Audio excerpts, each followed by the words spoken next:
दो प्रतिरोधकों के प्रतिरोध R1 बराबर 100 प्लस माइनस 3 ओम और R2 बराबर 200 प्लस माइनस 4 ओम है। यदि वे एक सरल श्रेणी में एक साथ जुड़े हुए हैं तो उनके निरपेक्ष त्रुटि सीमा RS है। देखिए, जब इनको जोड़ते हैं तो इनके साथ साथ जो त्रुटि होता है उनको भी जोड़ देते हैं, यानी कि हो जाएगा 300 ओम और 4 3 7 यानी प्लस माइनस 7 का एरर, बी वाला सही हो जाएगा।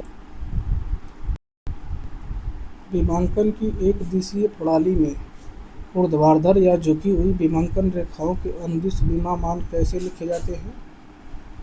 सभी विमाएं क्षैतिज रूप से संरेखित होती हैं और विमांकन रेखा केंद्र में छोड़े गए अंतराल में रखी जाती हैं। देखिए, डायमेंशनिंग मतलब विमा लिखने के दो तरीके होते हैं। पहला देखिए, aligned system, readable from bottom and right edge of sheet. देखिए यहाँ पे देखिए ऐसा 50 लिखा हुआ है यहाँ पे, जबकि देखिए ऊर्ध्वाधर जो बीमा है इसमें 28 को मतलब कि इस तरह लिखा हुआ है, जिसको साइड से हम लोग पढ़ सकते हैं, उल्टा कर दिया गया है। 16 को भी उल्टा कर दिया गया है। 30 को भी देखिए इस प्रकार लिखा गया है। अब देखिए दूसरा विमांकन होता है unidirectional system, visible from bottom edge. इसको देखिए बॉटम एज से देखा जा सकता है, जैसे कि देखिए यहाँ पे 28 खड़ा खड़ा लिखा गया है, 16 भी खड़ा लिखा गया है, 10 भी खड़ा लिखा गया है, 30 भी खड़ा लिखा गया है। इसे यूनिडायरेक्शनल बोलेंगे, इसे अलाइन्ड सिस्टम बोलेंगे। एक ऑर्थोग्राफिक प्रक्षेप प्रणाली में वस्तु से निकलने वाली प्रक्षेप रेखाएं प्रक्षेप के समतल को किस कोण पर प्रतिच्छेद करनी चाहिए? 90 अंश पर। देखिए यह वस्तु है, इसे 90 अंश पर तल को प्रतिच्छेद कर। जो ऑर्थोग्राफिक प्रक्षेप होता है वह मल्टी व्यू प्रक्षेप होता है, मतलब इसे अलग अलग तरीके से इसका चित्र लिया जाता है। देखिए यहाँ पे एक वस्तु है, यह देखिए थर्ड एंगल में रखी गई है। इसका देखिए टॉप व्यू इस पर बन रहा है और इसका ये फ्रंट व्यू यहाँ पे बन रहा है। अब देखिए तो जब अनफोल्ड करेंगे, मतलब एंटी क्लॉकवाइज डायरेक्शन में इसको बनाएंगे, देखिए ऊपर का है कि टॉप व्यू आ जाएगा और देखिए नीचे जो होगा वह फ्रंट व्यू आ जाएगा। और देखिए जब इधर से देखेंगे तो देखिए ये वाला जो साइड व्यू है, यह देखिए इस वाले जो साइड जो प्लेन है इस पर दिखेगा। और देखिए जो ये वाला पीछे वाला होगा वो उधर से दिखेगा। फिर जब इसको अनफोल्ड करेंगे, देखिए लेफ्ट व्यू यहाँ पे देखिए आ जाएगा और राइट व्यू यहाँ पे बन जाएगा। देखिए जो थर्ड एंगल प्रोजेक्शन होता है उसमें जो राइट साइड व्यू होता है वह फ्रंट व्यू के राइट में होता है, तथा जो लेफ्ट साइड व्यू होता है वह फ्रंट व्यू के लेफ्ट में होता है। लेकिन यहीं पर जब फर्स्ट प्रोजेक्शन होगा तो उसमें जो राइट साइड व्यू होगा वह फ्रंट व्यू के लेफ्ट में होगा, तथा लेफ्ट साइड व्यू जो होगा वह फ्रंट व्यू के राइट साइड में होगा। तृतीय कोण प्रक्षेप में राइट साइड व्यू कहाँ स्थित होता है? फ्रंट व्यू के दाईं ओर, राइट ऑफ फ्रंट व्यू। एक लीवर में प्रयास भुजा 120 सेंटीमीटर और भार भुजा 30 सेंटीमीटर है। वेग अनुपात मैकेनिकल एडवांटेज बराबर होता है एफोर्ट आर्म बटा के लोड आर्म, यानी 120 बटा के 30 यानी 4 आ जाएगा। एक आदर्श मशीन का वेग अनुपात 10 और दक्षता 70% है। 700 न्यूटन का भार उठाने के लिए आवश्यक प्रयास। मैकेनिकल एडवांटेज बराबर होता है इफिशियंसी गुणे के वेग अनुपात। इफिशियंसी बराबर मैकेनिकल एडवांटेज बटा के वोल्टेज नहीं वेग रेशियो। एक गतिशील कणों ए और बी के लिए विस्थापन समय ग्राफ सीधी रेखाएं हैं जो समय अक्ष के साथ क्रमशः 30 अंश और 60 अंश का कोण बनाती है। कोण ए के वेग का कोण बी के वेग से अनुपात क्या है? Displacement time. देखिए किसी डिस्प्लेसमेंट टाइम के ग्राफ में जो वेग होता है वह ग्राफ की प्रवणता होती है। तो देखिए जो ए है इसका एंगल 30 अंश है, अतः भी ए का मान हो जाएगा tan 30 अंश यानी 1/3 तथा जो बी है इसका एंगल 60 अंश है यानी भी बी का मान हो जाएगा tan 60 बोले तो कौड़ी में 3। अब देखिए यहाँ से हो जाएगा भी ए बटा के भी बी बराबर 1/3 यानी कि 1 संबंधित 3 आ जाएगा। मीना माता रोग एक गंभीर तंत्रिका संबंधी सिंड्रोम जिसने 1950 के दशक में जापान में हर लोग को प्रभावित किया था। किस जहरीली भारी धातु से अत्यधिक दूषित समुद्री मछलियाँ के खाने से हुआ था? Methyl mercury. मिथाइल मरकरी यदि पानी में होगा तो यह मछलियाँ खाएंगी और जब मछलियाँ खाएंगी तो मछलियों को पुरुष खाएंगे तो वह भी प्रदूषित हो जाएंगे। एक प्रजाति जो केवल एक विशेष भौगोलिक क्षेत्र में पाई जाती है और कहीं नहीं पाई जाती है उसे कहा जाता है एंडेमिक स्पाइसीज, स्थानिक प्रजाति। देखिए class first lever. Class first lever में जो इसमें जो फलक्रम होता है वह बीच में होता है लोड और इफोर्ट के बीच में। देखिए लोड और फलक्रम के बीच की दूरी को लोड आर्म बोला जाता है। इफोर्ट और फलक्रम के बीच को दूरी को इफोर्ट आर्म बोला जाता है। तो देखिए फर्स्ट क्लास का जो लीवर होता है इसमें प्रयास भुजा जो है कि छोटी अथवा बड़ी या बराबर हो सकती है भार भुजा के। मतलब फलक्रम थोड़ा सा इधर भी हो सकता है, इधर भी हो सकता है तथा बीच में भी हो सकता है। अब देखिए जो क्लास 2 लीवर होता है, दूसरे लीवर में जो है कि लोड जो होता है वह बीच में होता है फलक्रम और इफोर्ट के। तो देखिए इसमें हमेशा जो फलक्रम और जो लोड होता है इसके बीच की दूरी फलक्रम और इफोर्ट के बीच की दूरी से कम होती है। मतलब कि यहाँ पे प्रयास भुजा का मान जो होता है वह भार भुजा से हमेशा बड़ा होता है क्लास 2 लीवर में। अब देखिए क्लास 3 जो लीवर होता है उसमें जो फलक्रम होता है वह बीच में होता है। क्लास 3 जो लीवर होता है इसमें जो इफोर्ट होता है वह फलक्रम और लोड के बीच में होता है। तो इसमें यह हो जाएगा कि जो प्रयास भुजा होती है वह भार भुजा से छोटी होती है। देखिए यहाँ पे इफोर्ट आर्म जो है कि लोड आर्म से बड़ा है। इंजीनियरिंग ड्राइंग में अक्षर लेखन और संख्यांकन में एकल स्ट्रोक का अर्थ है अक्षर या संख्या की रेखा की मोटाई पेंसिल के एक स्ट्रोक में प्राप्त की जाती है। जैसे कि ए यदि एक ही बार में, जैसे बी इस तरह एक ही बार में लिख देते हैं तो इसे सिंगल स्ट्रोक बोलेंगे, लेकिन जैसे ए को इस प्रकार फिर इस प्रकार यानी 2 बार उठाकर लिख रहे हैं तो इसे डबल स्ट्रोक बोलेंगे। देखिए डायमेंशन लाइन जब लिखते हैं वह कंटिन्यूअस थिन लाइन होती है, मतलब कि सतत और पतली रेखा से दिखाते हैं जैसे यहाँ पर दिखाया गया है। अब देखिए विजिबल एज मतलब कोई वस्तु का यदि ड्राइंग बनाते हैं तो उसके जो कोने वोने को कोना होता है उनको बनाते हैं तो उसे भी कंटिन्यूअस थिन लाइन द्वारा। देखिए किनारे को दर्शाने के लिए जो होता है वह कंटिन्यूअस थिक लाइन मतलब सतत और मोटी रेखा का यूज किया जाता है विजुअल दृश्य को दर्शाने के लिए। अब देखिए जो सेंटर लाइन है इसको दिखाने के लिए हम लोग मतलब कि चेन थिन रेखा का यूज करते हैं। जैसे कि देखिए यहाँ पे दर्शाया गया है सेंटर लाइन को दिखाने के लिए कंटिन्यूअस थिन लाइन का यूज किया गया है।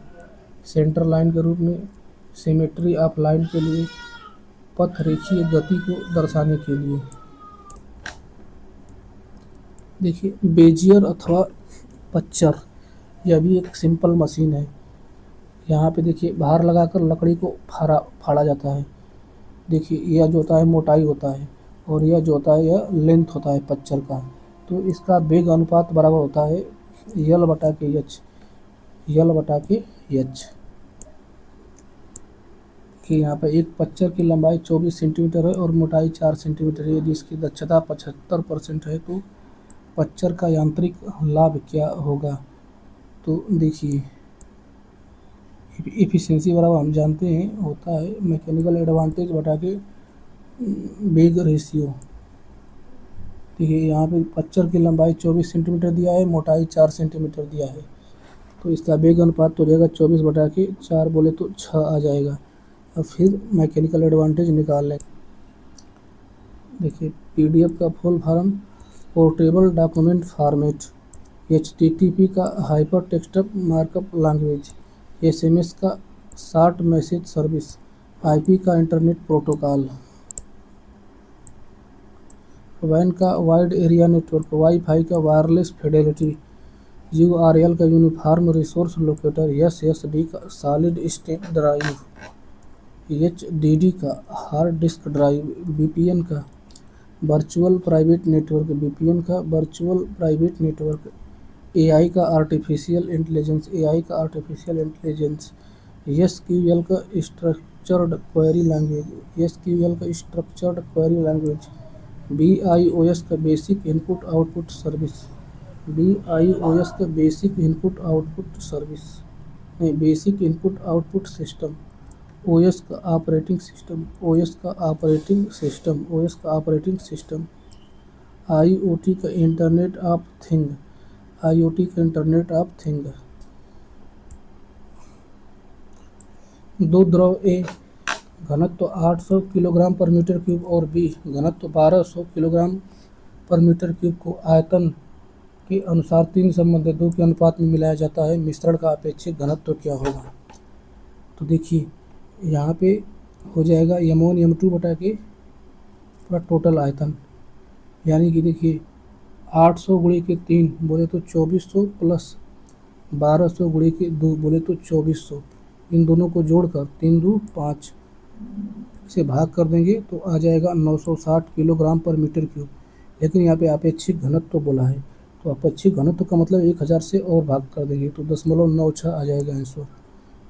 देखिए यहाँ पे 2 ठो क्रैंक है, एक ठो ये वाला एक ठो ये वाला, और फिर देखिए इसमें टीथ की संख्या 20 है तथा इसका स्पीड जो है कि 180 आरपीएम है।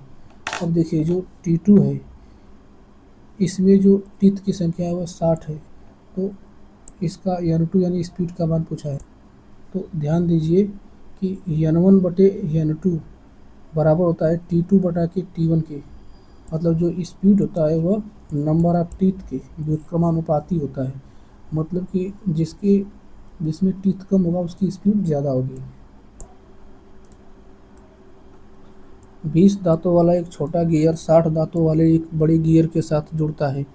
यदि छोटा गियर 180 आरपीएम पर घूमता है तो बड़ी गियर का आरपीएम क्या होगा? इसको देखिए N2 बटा के N1 बराबर T1 बटे T2 से हल कर देंगे, 60 आरपीएम आ जाएगा। एंटी हिस्टामाइन दवाएं कुछ प्राथमिक चिकित्सा बॉक्सों में मौजूद होती हैं। इन दवाओं को कब लिया जाता है? पराग ज्वर, हे फीवर और अन्य एलर्जी के लक्षणों को कम करने के लिए। 100 केल्विन पर एक सतह ऊष्मा विकिरणित करती है। इस सतह से प्रति सेकंड प्रति इकाई क्षेत्रफल में विकिरणित होने वाली ऊष्मा ऊर्जा क्या है? देखिए एक सरफेस है, यहाँ से ऊर्जा एमिट हो रही है। देखिए 1 सेकेंड में 1 मीटर स्क्वायर एरिया से गुजरने वाली ऊष्मा का फार्मूला होता है सिग्मा इंटू T⁴। सिग्मा का मान दिया है 5.67 × 10⁻⁸ वाट पर मीटर स्क्वायर के स्क्वायर। तो देखिए इसका मान रख देंगे और फिर देखिए जो टेम्परेचर है T का मान वो 10 केल्विन है, यानी मैंने 1000 के है तो 1000 के पावर 4 कर देंगे। अब देखिए इसको हल कर देंगे तो आ जाएगा 5.67 × 10⁴ वाट पर मीटर स्क्वायर। जब आप आग पर कार्बन डाइऑक्साइड अग्निशामक चलाते हैं तो फायर ट्रायंगल आग के त्रिकोण का कौन सा घटक समाप्त हो जाता है? ऑक्सीजन। देखिए आग जलाने के लिए 3 चीज़ की आवश्यकता होती है, ऑक्सीजन, हीट, फ्यूल। तो जब CO2 डाल देते हैं तो वह लेयर बना रहता है और ऑक्सीजन को आने नहीं देता है, अतः आग बुझ जाती है। ये कॉलम फर्स्ट को कॉलम सेकंड से मिलान करना है।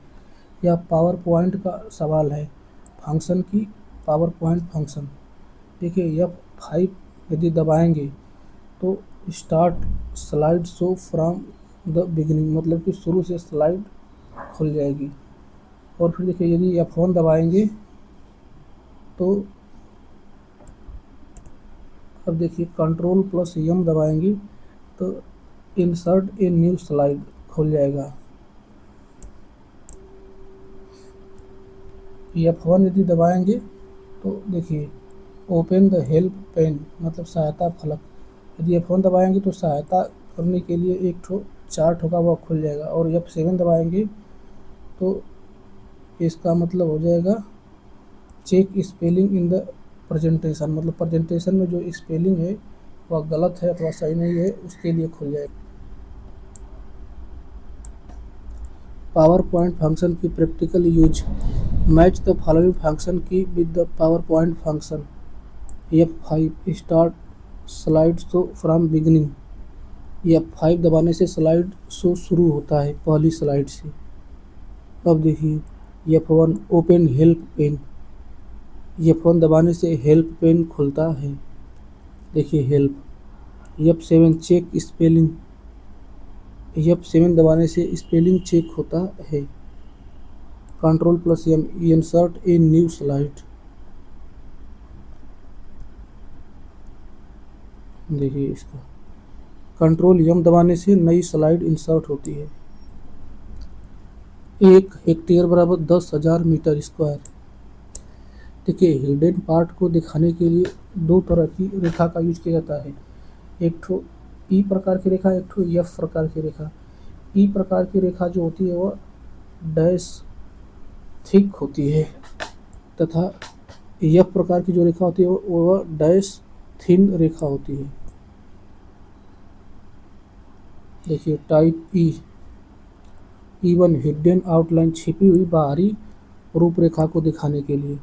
E2 हिडन एज, छिपी हुई किनारी रेखा दिखाने के लिए, हिडन लाइन्स के लिए।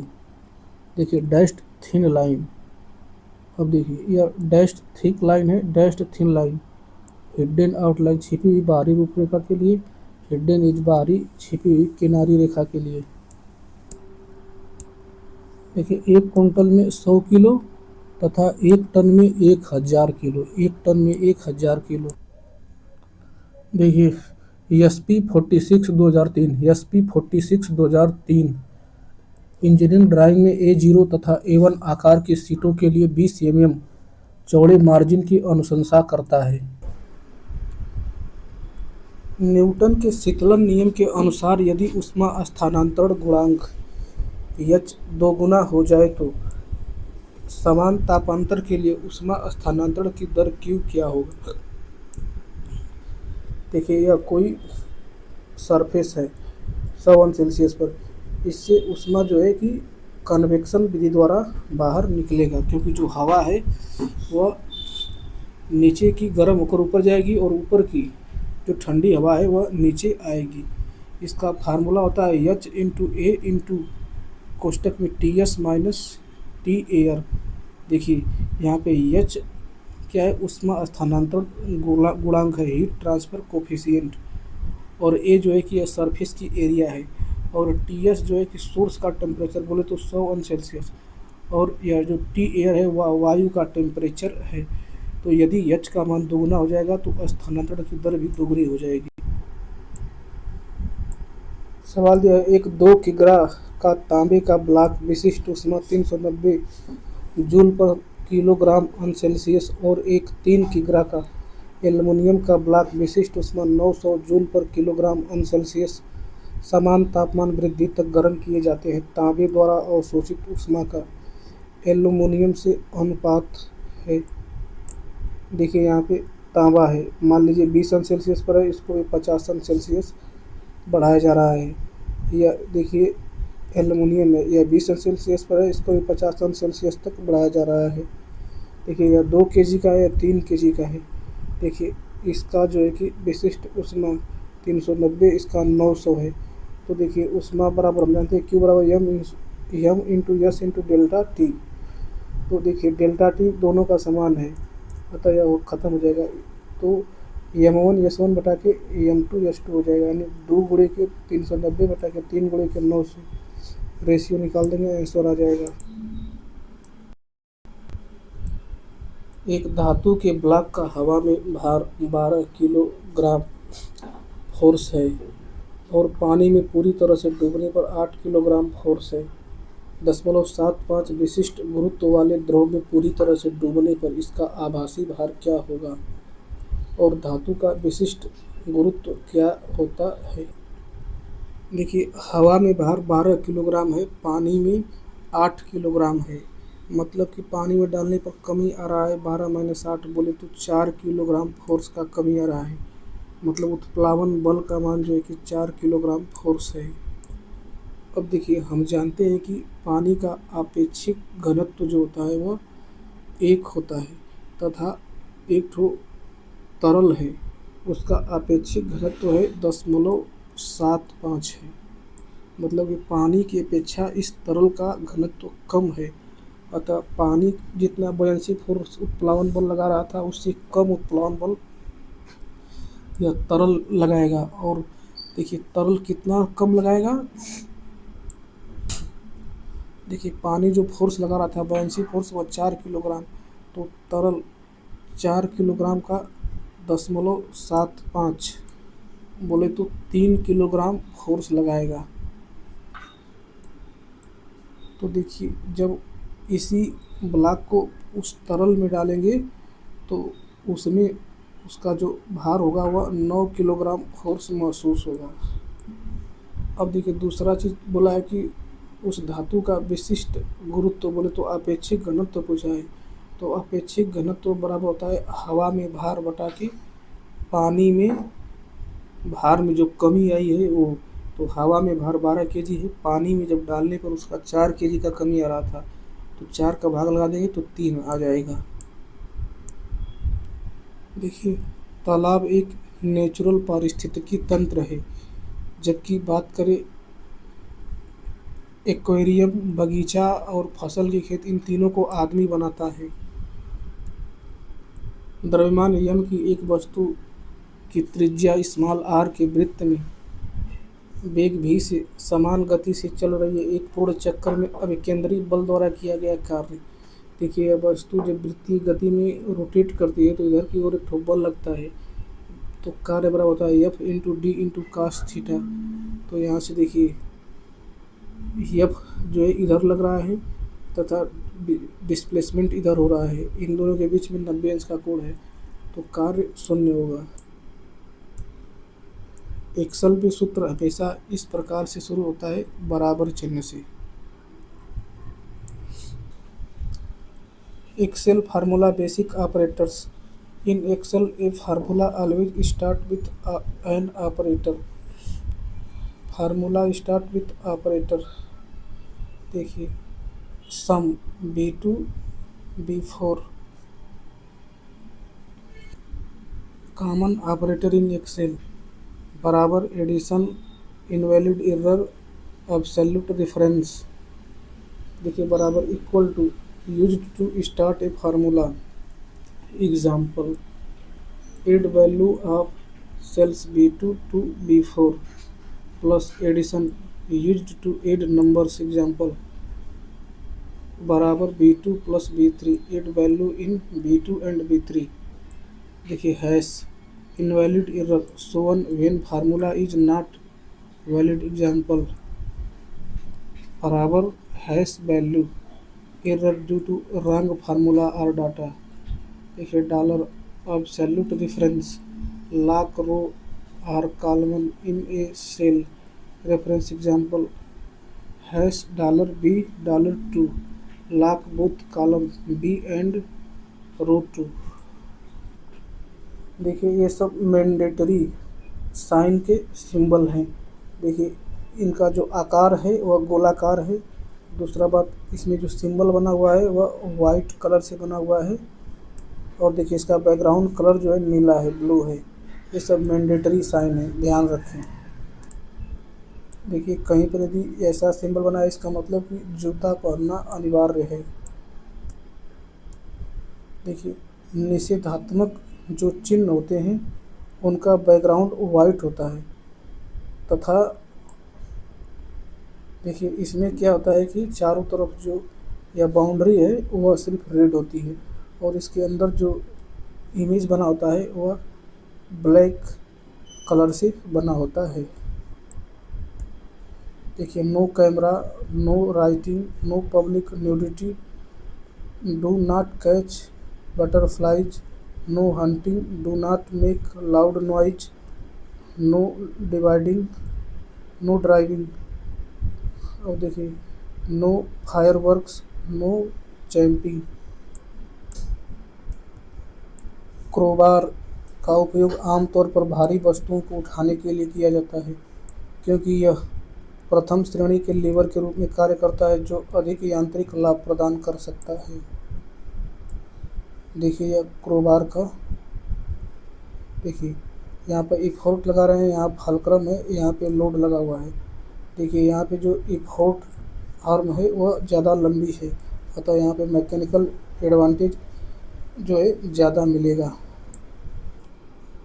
देखिए दो बर्फ़ के टुकड़े हैं, एक को खोला छोड़े हैं, एक को सूती कपड़े से लपेट दिए हैं। तो देखिए जिसको सूती कपड़ा से लपेटे है वह धीरे धीरे पिघलेगा, क्योंकि जो सूती कपड़ा होता है वह हीट ट्रांसफ़र का कुचालक होता है।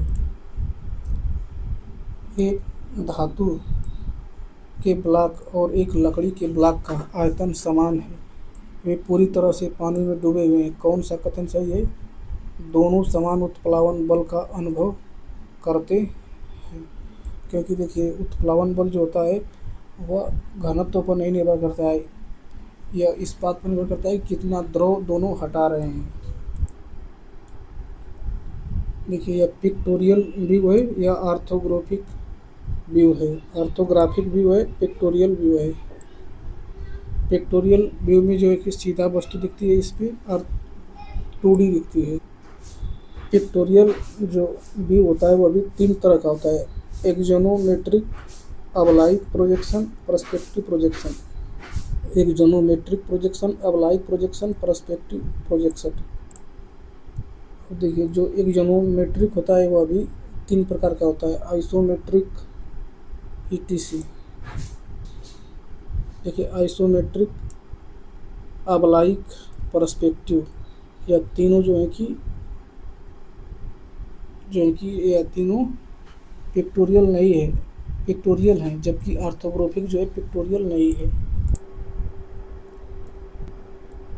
अनुभागीय दृश्य सेक्शनल व्यू प्राप्त करने हेतु वस्तु पर जहां काल्पनिक काट लगाया जाता है उस स्थान को दर्शाने के लिए किस रेखा का उपयोग किया जाता है?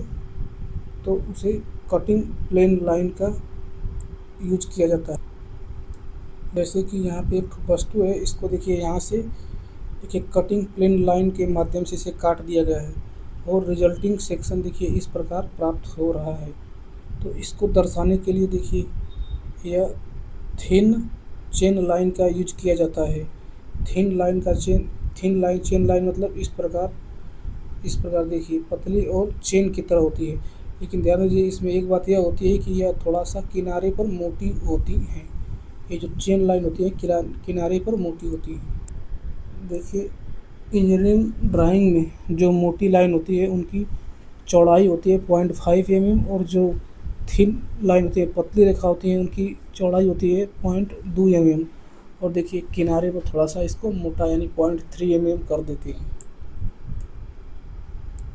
देखिए जैसे यहाँ पे सब दर्शाया गया है।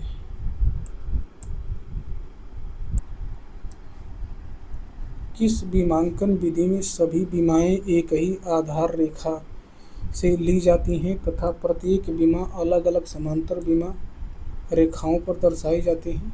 समांतर बीमांकन। देखिए डायमेंशनिंग 2 तरीके से किया जाता है। देखिए चेन डायमेंशनिंग है, मतलब कि पहले यहाँ से दूरी लिया गया है, फिर यहाँ से 20 mm दूरी लिया गया है, फिर यहाँ से यहाँ तक 20 mm दूरी लिया गया है। यहाँ पर देखिए पहले यहाँ से यहाँ तक 20 mm, फिर देखिए यहाँ से यहाँ तक 20 mm, फिर यहाँ से यहाँ तक 20 mm। अब देखिए पैरेलल डायमेंशनिंग में देखिए एक यह रेफरेंस लाइन है और इसी के को संदर्भ लेकर सबको विमांकन किया जाता है। जैसे देखिए 20 mm, फिर यहीं से 40 mm यहाँ से यहाँ तक, फिर देखिए यहाँ से यहाँ तक 60 mm, और देखिए यहाँ से 60 mm, यहाँ से यहाँ तक 40 mm, यहाँ से यहाँ तक 20 mm। देखिए अबलाइक व्यूज होता है, पिक्टोरियल ड्राइंग का एक पार्ट होता है। अबलाइक प्रोजेक्शन एक पिक्टोरियल प्रोजेक्शन है जिसमें वस्तु का अग्रफलक फ्रंट फेस अपने वास्तविक आकार ट्रू शेप और वास्तविक माप ट्रू साइज में माना जाता है, जबकि गहराई डेप्थ को एक निश्चित कोण आमतौर पर 30 अंश, 45 अंश या 60 अंश पर खींचा जाता है। देखिए यहाँ पे देखिए अबलाइक प्रोजेक्शन भी दो तरह का होता है, तो कैबिनेट प्रोजेक्शन, दूसरा कैवेलियर प्रोजेक्शन। देखिए यदि गहराई जो वास्तविक गहराई है उससे आधा गहराई लेते हैं तो उसे कैबिनेट प्रोजेक्शन बोला जाता है, और यदि देखिए पूरा जितना गहराई वास्तविक है उतना गहराई लेते हैं तो उसे कैवेलियर प्रोजेक्शन बोलते हैं। कैबिनेट आबलिक प्रक्षेप में पीछे हटने वाले अक्ष को सामान्यतः किस लंबाई में खींचा जाता है? इसकी वास्तविक लंबाई के आधे पर। एक आदर्श पहिया एवं धुरी में पहिए की त्रिज्या 40 सेंटीमीटर है और धुरी की त्रिज्या 10 सेंटीमीटर है, तो वेग अनुपात 40/10 आ जाएगा। इसलिए कुआं से पानी जो निकाला जाता है वह व्हील और एक्सल से निकाला जाता है। तो देखिए यह व्हील है और यह देखिए एक्सल है। यदि देखिए जो पहिया है उसका बहुत थोड़ा सा हिस्सा घुमाते हैं तो जो एक्सल है बहुत ज़्यादा घूम जाता है और पानी क्या है कि बाहर निकलता है। देखिए एक क्यूब में 6 ठो फलक होते हैं, 12 ठो किनारे होते हैं और 8 शीर्ष होते हैं। जैसे देखिए शीर्ष है। Which of the following is an example of in situ conservation? देखिए इन सीटू कंजर्वेशन मतलब होता है कि किसी जीव को उनका जो प्राकृतिक रहने का स्थान है वहीं पर उसका संरक्षण कर रहे हैं, जैसे नेशनल पार्क। जबकि जू की बात करें तो वह एक्स इन सीटू है, मतलब कि जू को हम लोग कृत्रिम रूप से वैसा माहौल बनाकर उसको वहाँ पर संरक्षित कर रहे हैं। जो पदार्थ अपने टेम्परेचर को बढ़ाने के लिए ज़्यादा हीट की लेती है उसकी स्पेसिफिक हीट जो होता है वह ज़्यादा होता है, ध्यान रखें। एक मानक ड्राइंग शीट का बायां मार्जिन मुख्य रूप से चौड़ा बनाया जाता है फाइलिंग और बाइंडिंग के लिए जगह प्रदान करने के लिए। कोई प्रक्षेप विधि किसी समतल सतह का वास्तविक आकार और वास्तविक आकृति और वास्तविक आकार केवल तब देती है जब सतह प्रक्षेप तल के समानांतर हो। जैसे देखिए यहाँ पे समांतर है तो इसका सेम आकृति बन रहा है। यहाँ पे ऊपर से देख रहे हैं मतलब वर्टिकली रखा गया है तो यहाँ पे देखिए एक लाइन प्राप्त हो रहा है, यह गलत है। देखिए साधारण कंपास की क्षमता से बड़े वृत्त खींचने के लिए बीम कंपास का यूज किया जाता है, बीम कंपास। देखिए यहाँ पे यह बीम है और देखिए बीम कंपास है।